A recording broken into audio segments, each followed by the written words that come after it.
Your goal is to build one strong contingent access. If the child has a bad reaction, it's okay. It's just one day, but you can really go back to building the fundamentals. That is a key to sustained and long-term success. Being curious about what's possible in your situation allows you to keep trying experiments. For parents in our PEC community and for parents who are excited to implement some of this at home, what are some small steps they can take at home when they work with their kids? Is to really start small with 2 to 4 things that you want to teach. And really start with 2 if you're really new to teaching this communication skill. And kind of think of it as contingent access is the precursor to communication. And so let's say you take a cookie and let's say they have a different juice that's kind of a special juice that they get to have. And so what you want to do is you want to always set up your environment so you kind of know what your plan A and plan B is. So you know around the time your kid wants juice. And so if the kid seems interested or walks towards the kitchen, you can walk, towards them. And then you want to get down to eye level, or at least a place where they can see you clearly. And you can first see if they can initiate, but in most cases, kids can initiate. And what you might just say is juice, and see if your child can imitate juice or anything close to it, or the simple sign, or even have a picture of the tablet or even something on your phone. And if your child does any of it, all you have to indicate is, yes, this is juice, and then immediately give them what they're looking for. And so you want to give it to the juice. They can have the juice for a while. They get bored with it and ask and want it again. Now you can repeat that process. So it's really setting up opportunities for success to happen. So 1 or 2 things that are, we'll call it food or drink based, because a kid will always be hungry and thirsty. You have opportunities there. And then it's really having either something that's a toy based or physical based. I love physical based because you can do those over and over. This is where peekaboo is a great example. This is where a tickle game. And so the tickle game is just as simple as getting your child in an area if your child likes tickles. And first, I always think I want to tickle them first so they understand what's happening. And I do little tickles, then I'll pause and I'll go tickle and I'll do the sign. And then I want to see what they do. They make any attempt, I usually repeat back, tickle, and then I tickle them again. And I tickle, then I pause. And then I wait. Sometimes they'll say, hey, they'll look at you and you're like, tickle. And then they make approximate sign and then I do it again. And then when I pause, sometimes I'm waiting for them to initiate. So I'll wait a couple seconds. And what I'm hoping for is for them to be like, and to do this. That's the sign that they're understanding how to get access to that item. So what you've done there is you've taught your child how to communicate. And I think that's what we're looking for, is to find that opportunity when you can have a clean connection. And then you want to keep working on that till it feels strong. But that is a great example of contingent access and precursor to communication skills. I love that example. It's very doable. You don't really need a lot of things. And I think 2 items is a great number because you want to start with the success. You do not want to be so overwhelmed at the beginning and just, start to feel like this is not doable. Yes. A lot of times, because we want the children to go so fast, this is all the steps that we are skipping. And this is where the child gets frustrated and then the family gets frustrated and stops doing opportunities. So that's why we talk about fight for 15 minutes. It's not doing this, for an hour straight till your child's in tears. It's really finding windows of opportunity. So one of the best things we should suggest for parents is block out a 15-minute time scale. All right, it's Saturday. Me and my kid are fresh. From 10 to 10:15, I'm going to try to do a couple of things with contingent access. And at that point, that's good for now. And then you get to evaluate, how did those 15 minutes went? Write 1 or 2 notes. You'll take a simple data of how many times, the child participated. And you've done a great job. That might be all you do for that day until you reevaluate. Or maybe you might have another opportunity later on in that evening. and pick that 15-minute window. Because I think the rush to get a kid to do all the things is where I think we make lots of mistakes. It is taking slow, methodical steps. Because once a child gets it, I think that is when the light goes off for not only the child, but also for you. And you'll see that moment. We keep talking about these moments of when the light goes on in that connection. We mentioned it in the previous podcast, talking about the joint attention and the triangle. This to me is the simplest way that you're catching a child going, oh, I just have to do this and I get tickles. Really builds a lot of confidence in the child.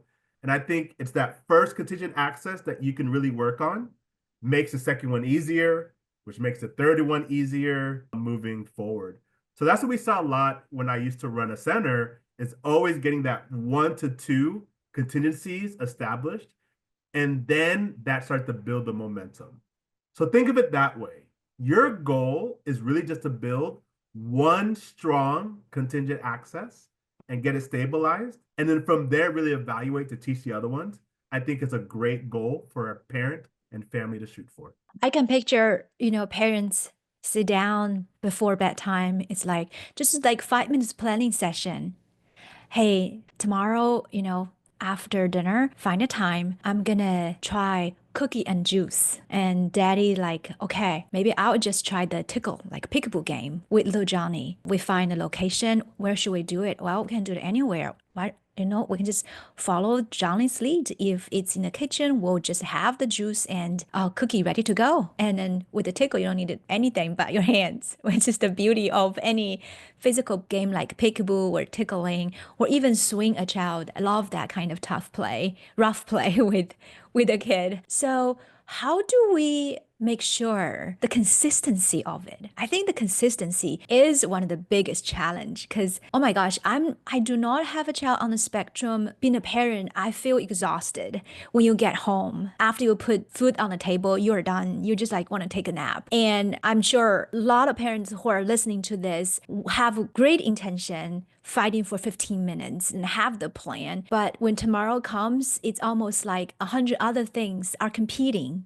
for this 15 minutes. What can they do to help that consistency? And you're correct. The morning almost feels like chaos. You're just trying to get, whether it's kids out the door or get things ready for the day.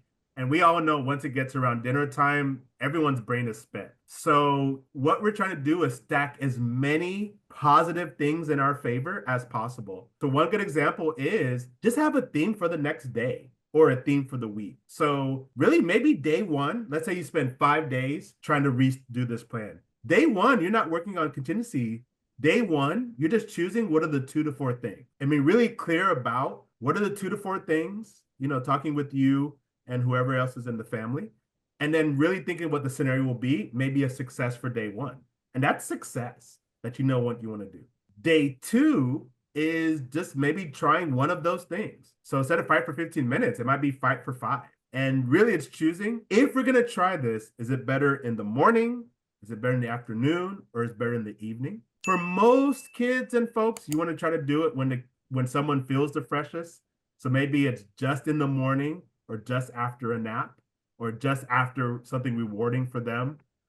And so that just becomes maybe day two is the when. Now, so day one is what we're going to do. Day two is just kind of understanding the when. Maybe it's not till day 3 you actually start the experiment. And it's just very small. It's just getting comfortable with what's taking place. The goal is not, oh, my kid's going to learn cookie. The goal is, was I able to even try this in a 5-minute window and see how this works for me? But what you're doing is you're building a little bit of momentum. And that momentum is getting you curious about, okay, now I'm seeing some of the things that we're able to do. So maybe by the day 4, day 5, now you're really starting to get into closer to fight for 5 to 15 minutes and starting to try some things. Because you're understanding what's happening when your kid first falls to the ground, you're not going to panic. You're going to realize he'll hopefully get back up relatively soon. And you'll be consistent and calm to still talk about the cookie. And so I think that's where it's just the small steps that takes place. If the child has a bad reaction, it's okay. It's just one day, but you can really go back to building the fundamentals And to me, that is a key to sustain and long-term success. And don't get discouraged if you couldn't do it every day, and just celebrate even you have done it one day or 2 days out of the whole week. And I think of it as like a menu plan, your meal plan, Monday to Friday. This is the plan. For those of us who are doing the meal plan, think of it as, on Monday, this is something I'm going to do. Tuesday, I'm just try it for 2 minutes. And Wednesday, I just figure out what are the two things I'm going to try. It's a juice or a cookie or tickles. And also, I think it's very helpful when you have everyone on the same page. It's almost like, hey, grandma, grandpa, and dad, and we're trying this week. Our theme is wait for Johnny to ask things, and then we give what he wanted. Please remind me. And we set up a Google Calendar, and everyone has that shared calendar. At 6 o'clock, everyone got notification from the phone. So if mom forgets, dad would say, "Hey, remember we're doing this 15 minutes. Let's go. We can get it done." So it's not like the burden all falls on mom, which is very exhausting. And make sure other people can remind you, other people can encourage you, so you don't feel like you're doing this alone. If you have siblings, you can make it a family thing. And so I think it's trying to be creative. And sometimes things are challenging. So we fully accept that. But I think this is why curiosity is one of our pillars. Is being curious about what's possible in your situation allows you to keep trying experiment. And experiment A may fail. Experiment A may be a dumpster fire, but that's okay. You learn something about that. So in experiment B, you have a better process and system. And we at Parent Empowerment Coaching are really just teaching systems.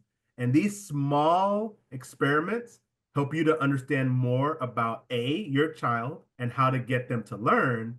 But B, it helps you to learn about you and the family and what things that of your strengths and really starting to things that you're already good at. And then you can look at some limitations, and that's where we could help. Diagnose those limitations, set up a plan, and now you get to keep trying experiment. And I think that's a much healthier way to look at what the fight for 15 minutes is. When you're trying experiments, you're not assigning blame, you're not looking for perfection, you're just trying to put one additional foundation block to help your child be successful.